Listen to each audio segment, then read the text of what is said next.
Dok, jadi kemarin kan aku habis kumpul keluarga nih. Biasalah pasti makan-makan dong. Tapi karena orang-orang tua semua yang kumpul, jadilah ngebahas soal kolesterol, Dok. Aku penasaran deh, kolesterol sama lemak darah itu sama nggak sih, Dok?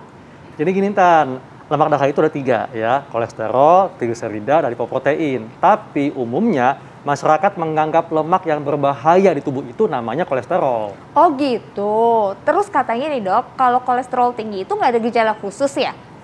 Jadi gini Tan, memang kebanyakan kasus nih kolesterol tinggi tidak memberikan tanda khusus sampai terjadi komplikasi seperti stroke. Baru deh dicek ternyata penyebabnya adalah kadar kolesterol tinggi. Tapi sebenarnya ada sejumlah kondisi yang patut diwaspadai sebagai tanda kolesterol tinggi Tan. Wah, jadi penasaran nih kondisi seperti apa ya yang patut diwaspadai kalau itu adalah tanda kolesterol tinggi. Tapi katanya nih, Dok, salah satunya itu cepat lelah ya. Ini fakta atau mitos? Nah, untuk itu langsung nih kita tanya langsung kita Dr. Ade Imasanti Sapardan, spesialis jantung dan pembuluh darah. Halo, Dokter. Halo Dok, apa kabar? Halo, Dokter Haikal. Iya. Terima kasih.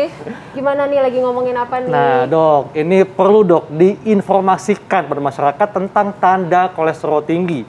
Katanya mudah lelah adalah tanda dari kolesterol tinggi. Ini fakta atau mitos Dok? Nah, kalau untuk kelelahan ini bisa dibilang fakta ataupun mitos. Kenapa saya bilang begitu?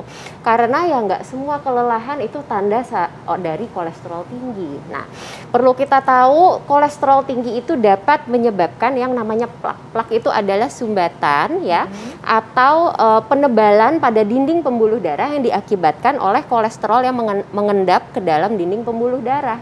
Jadi kalau misalnya memang pembuluh darah kita terjadi penyumbatan, nah itu dapat menyebabkan kelelahan. Kalau misalnya penyumbatannya itu di jantung, bisa terjadi sakit dada, di rahang bisa terjadi nyeri di daerah leher macam-macam. Jadi bukan berarti si kolesterol tinggi ini pasti menyebabkan kelelahan. Jangan sampai semua orang kelelahan nyangkain kolesterolnya tinggi, nggak seperti itu juga. Tapi memang sebaiknya dilakukan pemeriksaan rutin at least 6 bulan sampai 1 tahun sekali. Oh gitu. Jadi memang pemeriksaan darah rutin itu harus ya, Dokter ya? Tuh. Biar tahu kondisi kesehatannya ya, Dokter ya. Oke, Dokter. Nah, Dokter, tapi ini kan, Dok, umumnya nih orang-orang bilang, sering banget dibilang katanya kalau kolesterol tinggi itu berbahaya bagi kesehatan jantung. Ini fakta atau mitos, Dokter? Nah, itu benar-benar fakta ya. Kenapa saya bilang benar-benar fakta? Karena kalau misalnya si kolesterol ini atau lemak darah ini dia mengendap di dalam pembuluh darah jantung, itu pembuluh darahnya sangat kecil.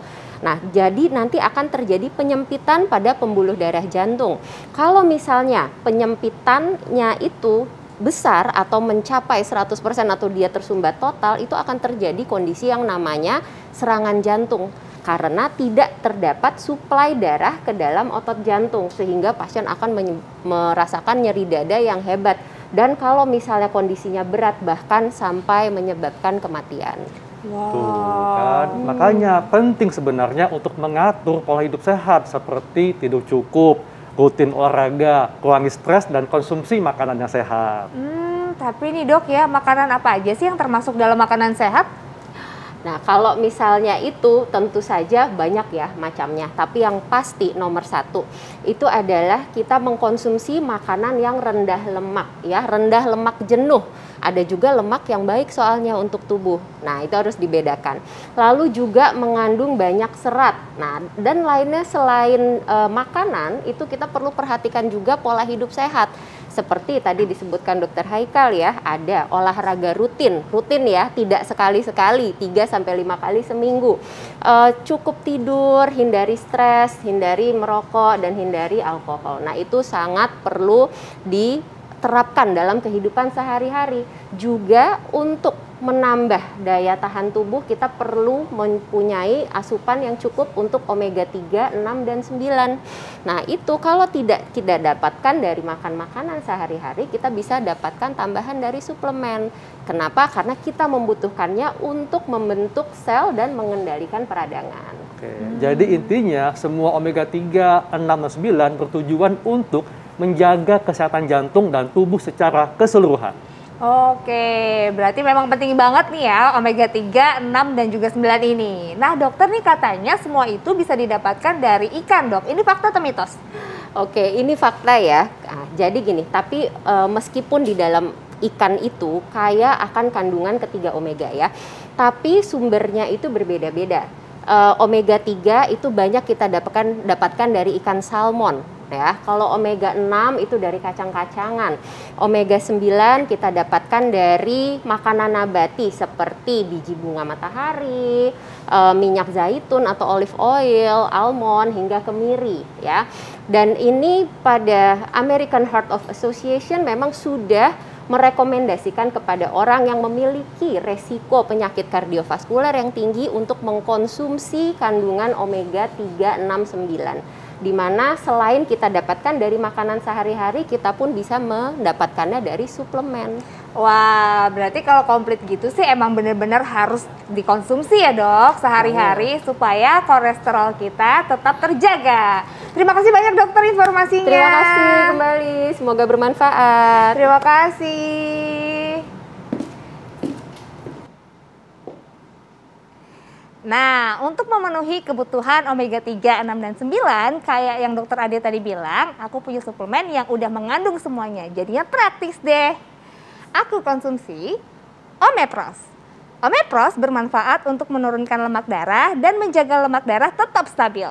Omepros bersumber dari minyak ikan salmon dan minyak nabati atau vegetable oil, seperti flaxseed oil, safflower oil, canola oil, olive oil, dan blackcurrant seed oil yang tinggi akan omega 3, 6, dan 9. Perpaduan asam lemak esensial omega 3, 6, dan 9 yang ada dalam Omepros efektif untuk menurunkan lemak darah. Blackcurrant seed oil di dalam Omepros tinggi akan gamma linolenic acid yang bermanfaat sebagai anti peradangan untuk mencegah pengerasan dinding pembuluh darah dan memperkuat kelenturan pembuluh darah. Nah, perlu nih diinformasikan pada masyarakat, boleh dikonsumsi jangka panjang kan? Boleh dong, karena bersumber vegetable oil dari tanaman juga dari minyak ikan salmon yang mudah diserap oleh tubuh sehingga bisa dikonsumsi untuk jangka panjang. Dan untuk mengatasi kolesterol tinggi, penting diperhatikan aturan minum setiap obat dan suplemen. Nggak bersembarangan, Intan.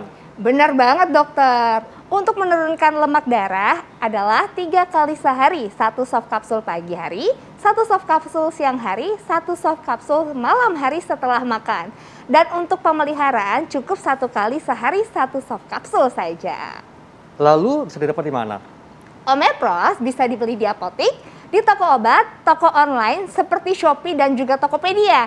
Dan saat ini lagi ada potongan harga khusus di Indomaret loh. Oke, jangan lupa Intan untuk selalu terapkan pola hidup sehat, jaga berat badan supaya nggak berlebihan, rutin olahraga, tidur cukup, dan batasi konsumsi makanan yang mengandung kolesterol tinggi untuk menjaga supaya kualitas hidup tetap baik dan terhindar dari berbagai penyakit termasuk penyakit jantung dan stroke. Bener banget dok. Kalau gitu mulai sekarang aku harus terapin pola hidup sehat dan juga rutin konsumsi Omepros. Pemirsa, jangan kemana-mana, kami akan kembali dengan informasi kesehatan lainnya tetap di Hidup Sehat.